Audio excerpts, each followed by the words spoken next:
Hello everyone, आज हम एक नया टॉपिक स्टार्ट करने जा रहे हैं, that is solubility and solubility product.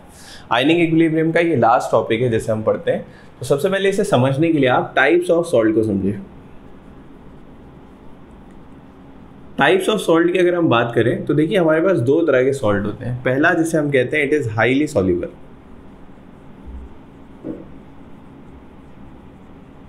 और हाईली सॉल्युबल सॉल्ट से हमारा मतलब है, जैसे एग्जांपल आप NaCl ले लें, जो नमक आप पानी में डिसॉल्व कर देते हैं। जैसे आप उसको डिसॉल्व करते हैं वैसे ही हम क्या नोटिस करते हैं कि पूरा का पूरा जो भी आपने नमक ऐड किया है वो पूरी तरह से क्या हो जाएगा, डिसॉल्व हो जाएगा, डिसोसिएट हो जाएगा। तो अगर हम कहें हाईली सॉल्युबल तो इसका मतलब हम लिखेंगे कि उसकी सॉल्युबिलिटी इज हाई, ये पहली चीज। ठीक है, साथ ही में आप ये भी याद रखेंगे they do not form precipitate, है ना। आपने देखा होगा जब हम NaCl को डिसॉल्व करते हैं तो वो प्रेसिपिटेट बिल्कुल नहीं बनाता है। एग्जाम्पल्स के लिए अगर मुझे याद रखना है तो याद रखिए कि जितने भी आपके पास नाइट्रेट के सॉल्ट्स होंगे are almost all highly soluble, एक ये हो सकता है। वैसे आप ये भी याद रखें कि all compounds of Na, potassium, rubidium and caesium, ये सब भी कैसे होते हैं, दे आर हाईली सॉल्युबल। तो हाईली सॉल्युबल से हमारा क्या मतलब है, जिसकी सॉल्युबिलिटी सबसे ज़्यादा है वो कभी भी प्रेसिपिटेट नहीं बनाते हैं। ऑल कंपाउंड्स ऑफ नाइट्रेट और all compounds of Na, K, rubidium and caesium, ये सब के सब कैसे होंगे, they will be highly soluble. ठीक है, वैसे ही दूसरे टाइप ऑफ सॉल्ट जो हमारे पास आते हैं that is called as sparingly soluble salt.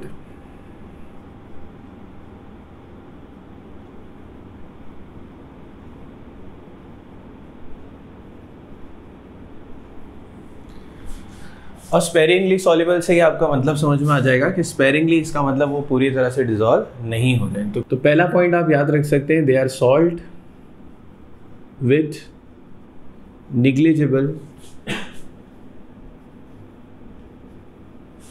solubility।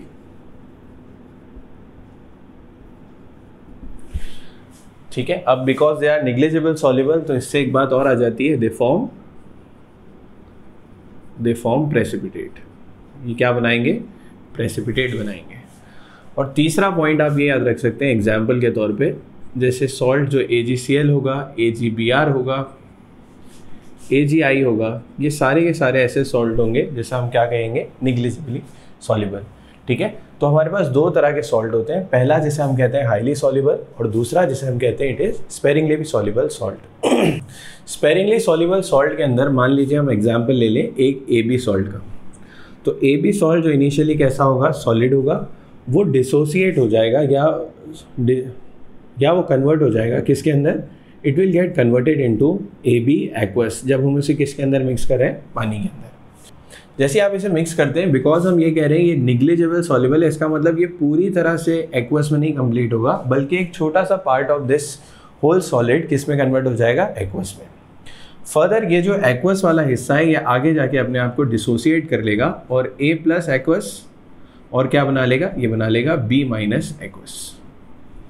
ठीक है, तो हम कह सकते हैं यहाँ से लेके यहाँ तक जो आपका पहला स्टेप है, this is called as dissociation. और अगर हम सेकेंड स्टेप की बात करें यहाँ से यहाँ तक, तो this step is called as dissolution. ठीक है, तो किसी भी स्पेरिंगली सॉल्युबल सॉल्ट के लिए अगर हम AB से कहाँ पर जाते हैं, A+ और B- में, तो बीच में हमारे पास कितने स्टेप होते हैं, 2 स्टेप होते हैं। बुक्स में अक्सर आप नोटिस करेंगे कि आपके पास डायरेक्टली क्या दिया होगा, AB सॉलिड किसके अंदर ब्रेक डाउन हो जाएगा, it will get break down into A+ aqueous और आपके पास क्या फॉर्म हो जाएगा, इट इज B- एक्वस।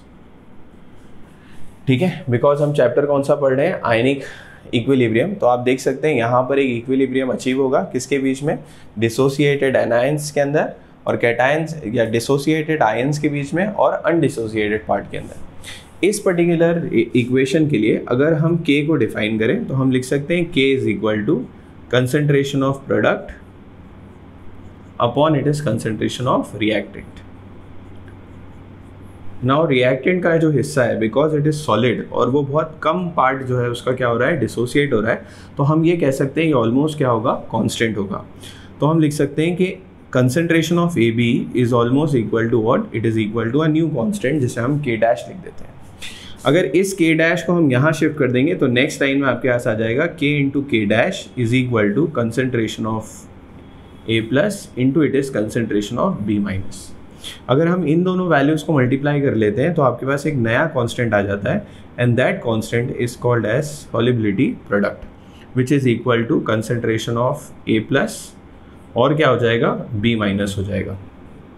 ठीक है, तो अब अगर मुझे समझना है कि सॉल्युबिलिटी प्रोडक्ट क्या होता है, तो सॉल्युबिलिटी प्रोडक्ट पहली बात तो किसके लिए डिफाइन होता है, it is defined for sparingly soluble salt. दूसरी बात आपको ये समझना है कि किसके बराबर होता है, तो देखिए हम कह सकते हैं सॉल्युबिलिटी प्रोडक्ट किसके बराबर है, it is equal to product of what, product of ions which are formed due to the sparingly soluble salt. तो अब आपके पास कभी भी ऐसा आ जाए तो उसे निकालना हमारे लिए क्या हो जाएगा, आसान हो जाएगा। ठीक है, तो यहाँ पर हम लिख देते हैं कि के एस इज कांस्टेंट और इस कांस्टेंट का नाम क्या है, it is solubility product constant. ठीक है, ये इसका नाम हो गया। इसी के साथ आप एक और चीज याद रखिए, क्वेश्चन में हमेशा हमारे पास इसका वैल्यू गिवन होता है, तो हम लिखते हैं वैल्यू ऑफ के एस पी is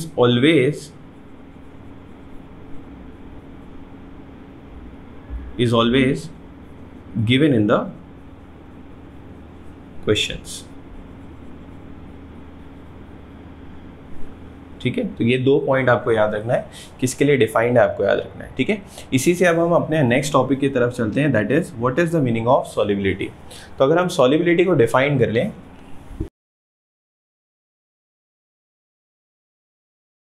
सॉल्युबिलिटी का डेफिनेशन होता है,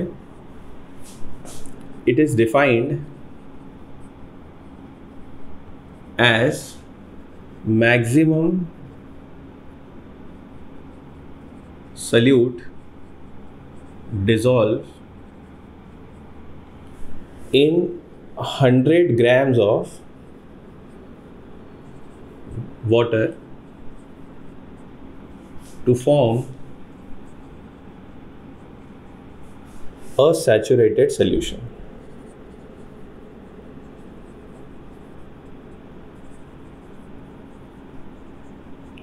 ठीक है, तो क्या मतलब होता है सॉल्युबिलिटी का, कि मैक्सिमम सल्यूट जो किसके अंदर डिसॉल्व हो रहा है, 100 ग्राम्स ऑफ वाटर के अंदर डिसॉल्व हो रहा है, ताकि हमारा सोल्यूशन कैसा हो जाए, सैचुरेट। सैचुरेट का क्या मतलब होता है, सैचुरेट का मतलब होता है कि अब फर्दर वो डिसॉल्व या डिसोसिएट नहीं हो सकता है। तो मैक्सिमम अमाउंट ऑफ सल्यूट जो 100 ग्राम ऑफ वाटर के अंदर क्या हो जाए, डिसॉल्व हो जाए, ताकि हमारा सोल्यूशन कैसा बन जाए, सैचुरेटेड। जिसका मतलब क्या है कि उसके अंदर और कुछ भी डिसॉल्व नहीं हो सकता है। उस चीज़ को हम क्या डिफाइन करते हैं, it is called as solubility. ठीक है, अब आगे हम ये सीखते हैं कि how solubility and solubility product constant are related to each other. आप पहले वीडियो को पॉज कर लें और प्लीज़ इसे नोट डाउन कर लें। तो चलिए शुरू करते हैं हमारे नेक्स्ट टॉपिक से, that is relation between solubility and solubility product. बहुत आसान टॉपिक है ये। इसके लिए आप सबसे पहले ये समझ लेंगे आपके पास अलग अलग टाइप ऑफ सॉल्ट हो सकते हैं। जैसे सबसे पहला टाइप ऑफ सॉल्ट आपके पास आ सकता है 1:1 टाइप ऑफ सॉल्ट। ठीक है, और 1:1 से मेरा क्या मतलब है कि इसके अंदर एक कैटायन होगा और प्लस इसके अंदर एक क्या होगा, एनायन होगा।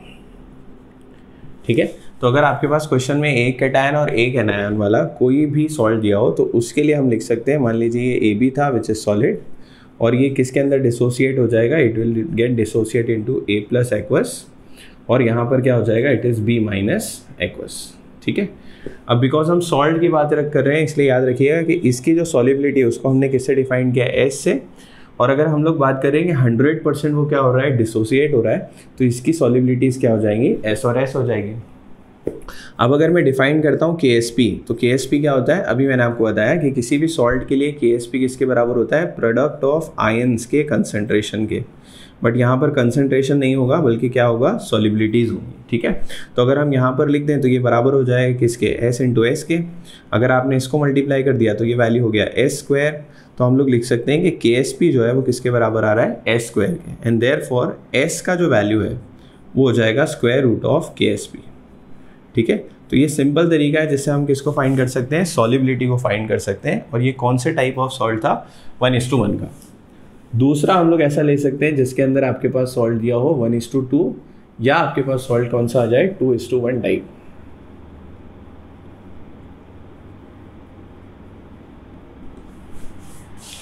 अब अगर मान लीजिए हम लिखते हैं 1:2, इसका मतलब AB2 हो जाएगा, ये सॉलिड होगा जो डिसोसिएट हो जाएगा किसके अंदर, तो हमारे पास एक तो A+ बन जाएगा एक्वस, और साथ ही में हमारे पास क्या बन जाएगा, हमारे पास बन जाएंगे 2B- which is aqueous again. ठीक है, बैलेंस करने के लिए हम इस पर क्या चार्ज ले लेते हैं, +2 का चार्ज ले लेते हैं। Is it clear? ठीक है, ये आपको क्लियरली समझ में आ गया। अब वापस से हम कहते हैं कि इसकी सॉलिबिलिटी क्या थी, S थी, और क्योंकि हम लोग 100% डिसोसिएशन की बात करें, इसका मतलब इसकी सॉलिबिलिटी S हो जाएगी और इसकी सॉलिबिलिटी क्या हो जाएगी, 2S हो जाएगी। ठीक है, अब मुझे क्या निकालना है, मुझे निकालना है व्हाट इज KSP। तो KSP किसके बराबर होता है, it is equal to product of cation into anion. ये हो जाएगा B- टू द पावर क्या आ जाएगा, 2 आ जाएगा, जैसे यहाँ पर कोएफिशिएंट क्या दिया हुआ है, 2 दिया हुआ है। Is it clear? अब इससे आगे बढ़ के अगर हमने वैल्यूज पुट कर दी तो A+2 की जगह पे हम क्या लिख सकते हैं, S, वो मल्टीप्लाई किससे हो जाएगा, 2S द होल स्क्वायर से। ठीक है, B- के लिए हमने सॉलिबिलिटी क्या लिखी है, 2S लिखी है। अगर आप 2 का स्क्वायर ले लें तो 4 हो जाएगा, तो ये हो जाएगा 4S³ है ना, S into S square S³ हो जाएगा, और KSP का वैल्यू हमारे पास क्या आ जाएगा, it is equal to 4S³। अब अगर इससे मुझे निकालना है कि what is value for S, तो हम लोग लिख सकते हैं it is cube root of KSP upon it is 4। तो ये भी तरीका है जिससे आप क्या फाइंड कर सकते हैं, सॉलिबिलिटी। ठीक है, अब एक आपको ट्रिक बताता हूँ। देखिए, हर क्वेश्चन में आपको ये तो लिखना ही है, लेकिन अगर मुझे बाय ट्रिक समझना है कि डायरेक्टली हम इससे यहाँ कैसे पहुँच सकते हैं, तो बहुत आसान है। सबसे पहले तो आप देख लीजिए कि जो पावर ऑफ S होता है वो किसके बराबर होता है, एडिशन ऑफ दिस 2 + 1। तो आपके पास क्या वैल्यू आ गया, इट इज़ इक्वल टू 3। ये क्लियरली समझ में आ गया। दूसरा ये होता है कि अगर मुझे फाइंड करना है कि व्हाट इज़ दिस वैल्यू, ये कांस्टेंट क्या होगा, तो ये कांस्टेंट फाइंड करना भी आसान है। अगर आपके पास यहाँ पर 2 आ रहा है तो 2 का पावर आप 2 ले लें, तो 2 का पावर 2 क्या हो जाएगा, 4 हो जाएगा, और S इंटू पावर मैंने आपको समझा ही दिया है कैसे आएगा, 1 + 2 से, तो वैल्यू क्या हो जाएगा, 3 हो जाएगा। तो सिंपल तौर से या तरीके से हम क्या कर सकते हैं, सॉलिबिलिटी को फाइंड कर सकते हैं। एक और एग्जांपल करते हैं विद द ट्रिक। मान लीजिए आपका सॉल्ट है 1:3, और आपके पास या तो वो क्या हो सकता है, 3:1 टाइप। अगर ऐसा कोई सॉल्ट आ जाए तो उसके लिए हम लोग लिख सकते हैं it is AB3 which is solid, और ये डिसोसिएट किस में होगा, इट विल बी A+3, और प्लस आगे हम लोग लिख सकते हैं it will be equal to 3B- which is both of them are aqueous. अब इस सॉल्ट के लिए अगर हम सॉलिबिलिटी प्रोडक्ट को लिखें तो सॉलिबिलिटी प्रोडक्ट देखिए किसके बराबर हो जाएगा, वो बराबर हो जाएगा A+3, और साथ ही में किससे मल्टीप्लाई हो जाएगा, B- टू द पावर क्या आ जाएगा, 3 आ जाएगा। वापस से अगर सॉलिबिलिटी हमने S ले ली तो इसका जो सॉलिबिलिटी है वो S होगा, और इसका सॉलिबिलिटी हो जाएगा 3S। तो देखिए आपके पास क्या वैल्यू बन जाता है, ये हो जाता है S मल्टीप्लाई किससे हो जाएगा, B- जिसको हमने क्या लिखा है, 3S, और उसका पावर क्या है, 3। Now see this value will become S, और ये हो गया S टू द पावर 3, तो ये हो जाएगा S⁴, और 3 का पावर 3, इसका मतलब आपके पास वैल्यू कितना आ गया, 27 आ गया। ये किसका वैल्यू है, this is value for KSP। तो देयरफॉर अगर मुझे S फाइंड करना है, अगर मुझे क्या फाइंड करना है, S फाइंड करना है, तो सिंपली किसके बराबर होगा, it will be equal to KSP which is divided by 27, और ये हो जाएगा 4th root of this value. ठीक है, क्या आपको समझ में आ गया? तो अब देखिए वापस से हमारा शॉर्टकट क्या था, हमारा शॉर्टकट था कि 1 + 3 से मुझे S का पावर मिल जाएगा, तो मिल गया। 1 + 3 से आपको क्या वैल्यू मिल रहा है, 4, और अगर मुझे चेक करना है कि ये कांस्टेंट कैसा आएगा, तो मैंने आपको क्या बताया था कि आप ये देख लेंगे कि 3 जो है उसका पावर 3 लेना है, तो 3 का पावर 3 आपके पास क्या हो जाएगा, दैट इज इक्वल टू 27। तो इस तरीके से हम रिलेशन फाइंड कर सकते हैं किसके बीच में, between solubility product and solubility. ठीक है, आपके क्वेश्चन के अंदर मोस्ट ऑफ द केसेस में आपके पास KSP जो है वो दिया होगा और आपसे ये पूछा जाएगा what is value for S। तो आपको सिंपल क्या करना है, वैल्यू पुट करना है और उसका स्क्वायर रूट या उसका फोर्थ रूट या उसका क्यूब रूट लेना है। तो इस तरीके से हम किसको फाइंड कर सकते हैं, what is solubility of given salt. Hope आपको ये क्लियरली समझ में आ गया हो।